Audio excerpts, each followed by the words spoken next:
Alors bonjour à toutes et à tous, bienvenue dans cette nouvelle vidéo, j'espère que vous allez bien et j'espère que vous passez un bon confinement. Ça y est, on est dans cette deuxième vague, dans cette deuxième phase, appelez-la comme vous voulez, mais on est à nouveau confiné. Donc je pense que c'était un petit peu prévisible, même si c'est un confinement qui est un petit peu différent du premier qu'on a vécu en mars. Donc voilà, je vais vous parler un petit peu des impacts que ce confinement va avoir sur le marché de l'immobilier locatif d'un point de vue général, d'accord, à la location, mais aussi à la vente ou à l'achat si vous aviez des projets en cours.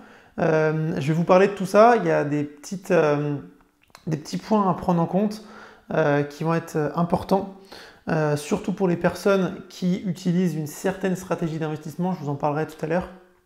Donc voilà, si ce n'est pas déjà fait, je vous invite à vous abonner à cette chaîne pour ne manquer aucune des prochaines vidéos qui vont arriver. Et puis, je pense que ça vous intéressera. Dans le lien, dans les différents liens de la description, vous retrouverez tout un tas d'ateliers, de formations, etc. Je vous ai mis d'ailleurs une formation totalement offerte qui va vous expliquer étape par étape comment investir dans l'immobilier. Donc, profitez-en, c'est gratuit et c'est le moment de se former. On est en confinement, donc zéro excuse. Alors, ce confinement, forcément, ça va avoir un impact plus ou moins important en fonction des stratégies que vous utilisez sur le marché de l'immobilier locatif. D'accord ? Comme je vous ai dit, c'est un confinement qui est un petit peu différent du premier qu'on a vécu en mars, dans le sens où voilà, il y a quand même un peu plus de va-et-vient, il y a des grandes enseignes qui sont encore ouvertes, il y a beaucoup de gens qui sont encore au travail, dans des bureaux ou en télétravail, d'accord ?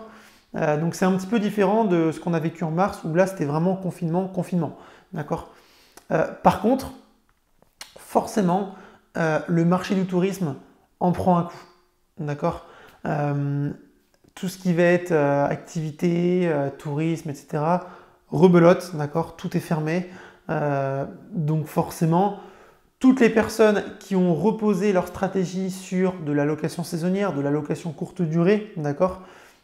Qui dépend d'une saisonnalité, forcément ça va être compliqué et forcément les clients, les personnes ne seront pas là. Ne seront pas là pourquoi ? Parce que on est en confinement et donc forcément ça va avoir un impact sur leur location. Et c'est pour ça que je vous le dis souvent, mais il ne faut pas reposer tous ses œufs dans le même panier. D'accord ?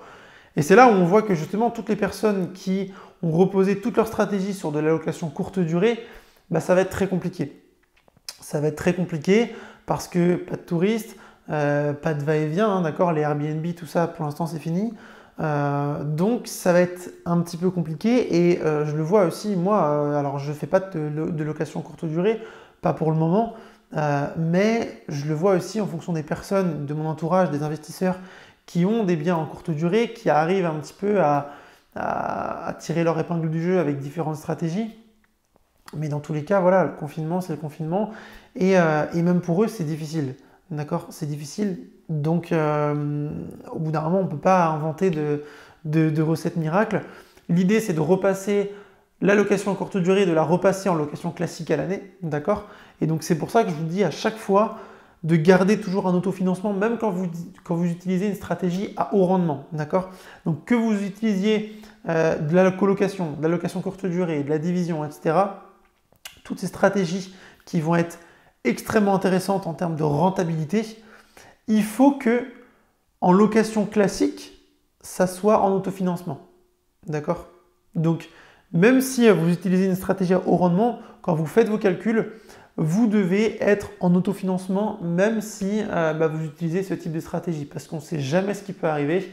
Et là, on le voit aujourd'hui, toutes les personnes qui sont en location courte durée, je pense que, j'espère en tout cas, que ces personnes-là changent un petit peu leur fusil d'épaule et qu'elles repassent en location classique à l'année, d'accord ? Même si encore une fois, c'est un petit peu compliqué pour les visites, etc. Après, voilà, c'est comme ça. Mais il faut que même en location classique à l'année, ça s'autofinance, d'accord ? Ça, c'est une règle de base et c'est pour ça que je l'apprends à tous mes élèves. Même quand vous utilisez une stratégie qui est vraiment intéressante, vous devez être en autofinancement, même en location classique. Donc, forcément, c'est là qu'on voit que la courte durée, et c'est pour ça d'ailleurs que moi je voulais pas forcément, enfin, c'est pas ma stratégie favorite, d'accord ? Pour ceux qui me suivent déjà depuis un moment, vous savez que j'exploite une bonne partie de mes biens en colocation. Mais la courte durée, c'est pas forcément, c'est pas mon kiff.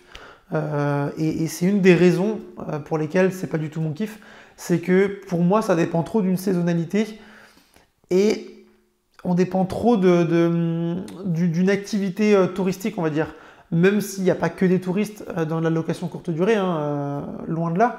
Mais voilà, là on est en confinement et on le voit, toutes les activités, tout le tourisme, tous les va-et-vient, tout ça, c'est mort. Donc les gens doivent rester chez eux.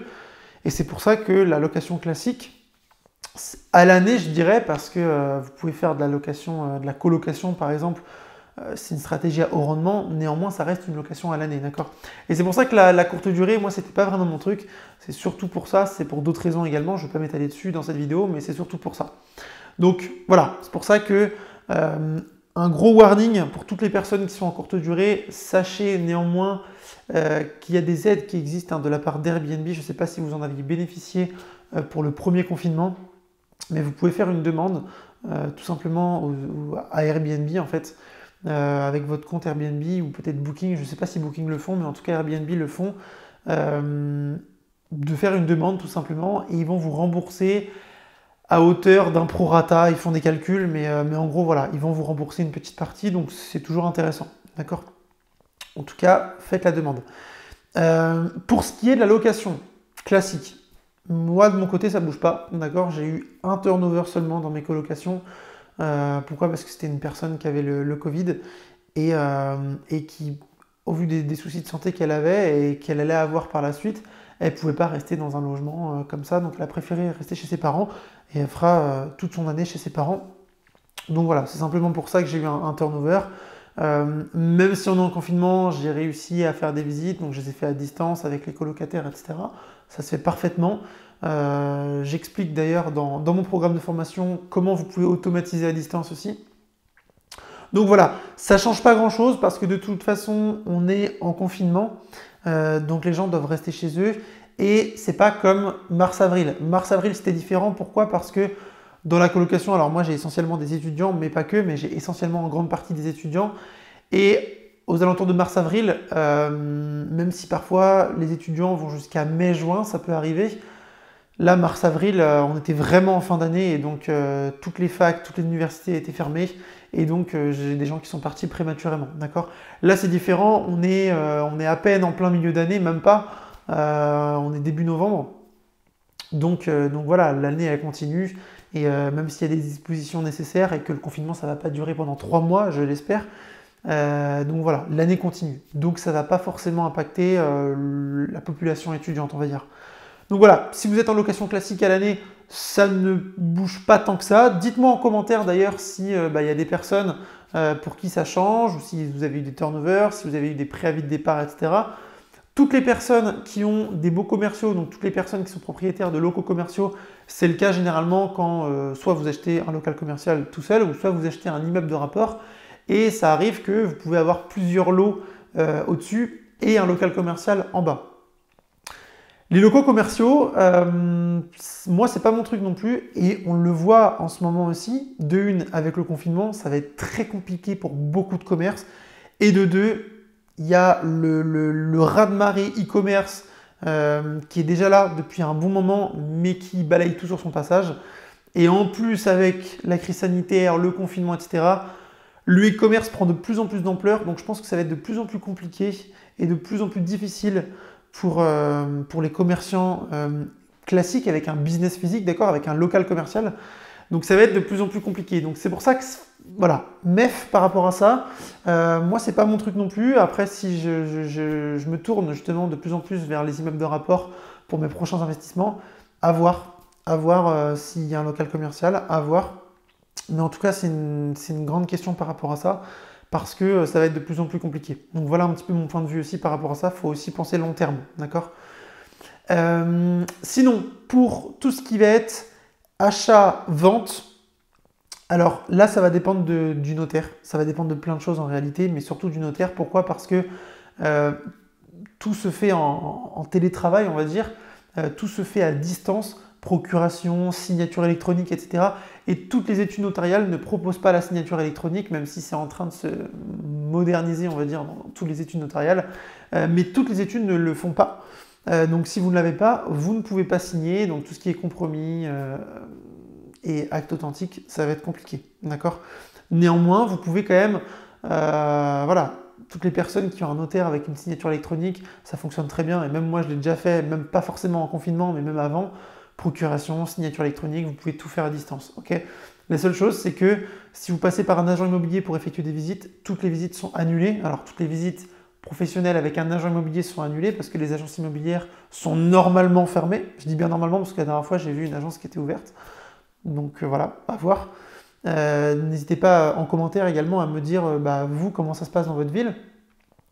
Par contre, voilà, si c'est des visites, alors s'il n'y a pas d'agent immobilier et que vous êtes juste avec le propriétaire, le vendeur, c'est à vous de voir, d'accord? Si c'était moi, je pense que je ferais quand même les visites, surtout si c'est à côté de chez moi. Après, si c'est loin de chez vous, ne prenez pas le risque non plus. L'idée, c'est de respecter aussi au maximum ce confinement. Mais je peux comprendre que voilà, il y a des échéances de fixer, il y a des projets qui doivent voir le jour. Donc voilà, c'est à vous de gérer par rapport à ça. Mais c'est vrai que tout fonctionne un petit peu au ralenti. Pareil si vous vendez, d'accord? Parce que forcément, de l'autre côté, s'il n'y a pas forcément la signature électronique, si on ne peut pas faire de visite, etc., c'est un peu compliqué. Donc tout est au ralenti. Donc voilà, c'est une période, encore une fois, un petit peu compliquée, mais c'est passager, d'accord? C'est vraiment ce qu'il faut se dire. Moi, je touche du bois, hein, je touche du singe, comme on dit. Dans mes locations, ça se passe très bien. C'est de la location, ça reste de la location à l'année, d'accord? Donc je ne suis pas forcément impacté par rapport à ça. Maintenant, toutes les personnes qui sont en courte durée, oui, c'est très compliqué. Et oui, il va peut-être falloir un petit peu changer son fusil d'épaule. En tout cas, pour cette année 2020, ça a été assez chaotique. Parce qu'entre le confinement en début d'année et celui-ci, c'est vrai que c'est très compliqué. Et même entre les deux, même si il y a eu une relance cet été avec le tourisme, les gens qui partaient en vacances ici, en France, peut-être qu'il y a eu plus de monde aussi. Mais ça reste compliqué parce qu'au vu des 4 mois, on va dire, de confinement, ça fait très très mal, d'accord? 4 mois, ça fait très très mal, surtout quand vous êtes sur la courte durée. Donc voilà. Donc voilà un petit peu ce que je pouvais vous dire sur la conjoncture actuelle avec le confinement et l'impact que ça va avoir sur le marché de l'immobilier locatif. Dans tous les cas, il ne faut pas que ça soit une excuse pour ne rien faire, d'accord? On est en confinement, donc toutes les personnes qui gèrent leur location, je vous en ai parlé, d'accord? Vous avez différentes choses que vous pouvez mettre en place et différentes stratégies qui marchent ou qui ne marchent pas et vous devez vraiment gérer ça, d'accord? Même si vous êtes tributaire de ce qui se passe. Et toutes les personnes qui ne sont pas encore passées à l'action, c'est vraiment le moment de se former, d'accord? Je vois énormément de personnes, malheureusement, qui ne savent pas quoi faire. Sur les réseaux, j'en vois, ils sont là, voilà, je m'ennuie. Est-ce que vous avez une série Netflix à me conseiller? Mais les gars, mais formez-vous, bon sang! Formez-vous, nom de Dieu, c'est un truc de fou. Je vois trop de personnes qui sont là en train de laisser filer leur avenir. C'est vraiment l'avenir, votre avenir qui se joue. Il faut savoir qu'il y a beaucoup de gens qui ne voient pas le long terme, mais là, avec ce qui se passe en ce moment, avec la crise sanitaire, la crise économique que ça engendre, parce que c'est juste un truc de fou, et encore, on n'est pas aux États-Unis c'est pire, mais c'est un truc de fou ce qui se passe. L'État va réinjecter des milliards d'euros, etc. Enfin, c'est vraiment un truc de malade. La dette, elle est en train d'augmenter comme je ne sais pas quoi. Vos retraites, ça va être très très compliqué. Donc là, je pense à toutes les personnes de mon âge, par exemple, qui ont tout l'avenir devant eux et qui ne font rien, qui ne préparent pas leur avenir, qui ne font pas l'effort de se former. Ça va être très compliqué, d'accord? Je vous le dis, ça va être très compliqué. Je sais même pas. Alors déjà avant, pour les retraites, ça allait être difficile, mais alors là, j'imagine même pas comment ça va se passer avec tout ce qui se passe en ce moment, d'accord? Donc c'est maintenant que vous devez préparer votre avenir, c'est vraiment super important, vous devez en avoir conscience, et c'est, je pense, irresponsable de ne pas profiter de ce confinement pour développer de nouvelles connaissances, développer de nouvelles compétences pour préparer son plan d'action pour l'après-confinement, d'accord? Moi, j'ai vu des personnes qui, pendant le premier confinement, se sont formées à l'immobilier. Ensuite, le déconfinement, je crois que c'était en mai, quelque chose comme ça. En mai, elles ont mis en place les actions, elles ont acheté de l'immobilier Et là, aujourd'hui, elles ont un bien qui tourne. Donc voilà, en 6 mois, elles se sont formées, elles ont mis en place les bonnes actions cet été. Et là, confinement, elles ont les locataires qui sont là en place et qui leur génèrent des revenus grâce au loyer qu'ils perçoivent, tout simplement. Donc en très peu de temps, c'est facile de mettre en place les bonnes actions et d'avoir un plan d'action étape par étape. D'accord ? Donc d'ailleurs, toutes les personnes qui souhaitent se former à l'immobilier, qui souhaitent en apprendre plus et pouvoir préparer l'après-confinement, d'accord ? Donc c'est maintenant qu'il faut le préparer et préparer son avenir surtout. Je vous invite à regarder dans la barre de description, vous retrouverez énormément de liens très utiles comme des ateliers, des formations, des masterclass, etc. N'hésitez pas. On se retrouve de l'autre côté. Je vous laisse regarder un petit peu dans les swipe up, j'allais dire, mais dans les liens. Et puis voilà, c'est au plaisir de pouvoir vous accompagner pendant ce confinement et je vais refaire aussi d'autres vidéos par rapport à ça. Je vous souhaite une excellente journée. Je vous dis à bientôt. Prenez soin de vous. Ciao.